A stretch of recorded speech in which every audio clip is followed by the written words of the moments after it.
Hello.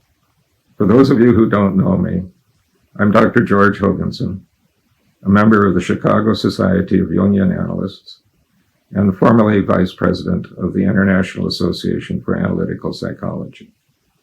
I'm speaking to you today to extend my greetings and best wishes to my many friends and colleagues in China and my best wishes for the success of the 11th China National Conference for Analytical Psychology.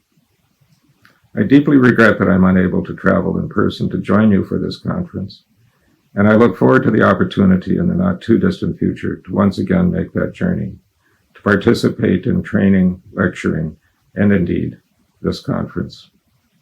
I have very fond memories of the two trips that I have made to China in 2017 and 2018, when I had the opportunity to meet many of your most promising candidates, the analysts who are carrying forward the work of analytical psychology in China, to work closely with Dr. Hogenson and his colleagues on opportunities for more growth in the Chinese analytical psychology community. Over the last 20 to 30 years, analytical psychology has moved from being largely focused in North America and Western Europe to become a genuinely global movement in-depth psychology. We now have training programs in Eastern Europe, Africa, Latin America as analytic groups throughout the continent, and of course Asia, where a great development has taken place, particularly in China. It's this globalization of analytical psychology that I think is one of the most important things that we can focus on, particularly in the circumstances we are all dealing with at the present moment. And the subtitle of the Congress that you're holding right now, focusing on what needs to be done by analytical psychology to address the COVID-19 pandemic crisis, I believe can make a tremendous contribution to that discussion. One of the things that was most meaningful to me when I was in China in both 2017 and 2018 was to learn more about the development of the ideas around the psychology of heart, which places this care for people who are suffering under a crisis, whether it's an earthquake, floods, or now a global pandemic, the way in which analytical psychology, by way of the psychology of heart, can contribute in very meaningful ways to the well-being of the people who are affected by those events.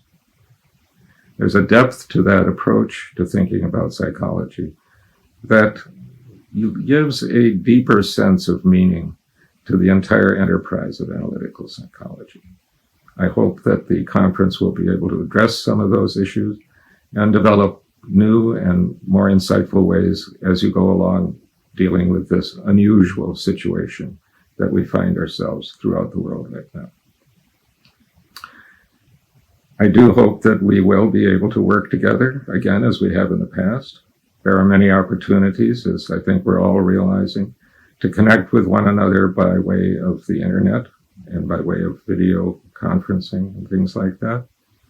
We probably need to take a little bit more advantage of some of those means of communication to continue to establish a truly collaborative and international approach to analytical psychology. I look forward to exploring some of these opportunities in the future. With that said, I once again want to extend to you my very best wishes for the conference, my very best wishes for the continued success and development of analytical psychology in China, and I hope that we can all work together again to develop a greater and deeper understanding of the significance of the psyche for the well-being of all of us in the world. Have a wonderful conference.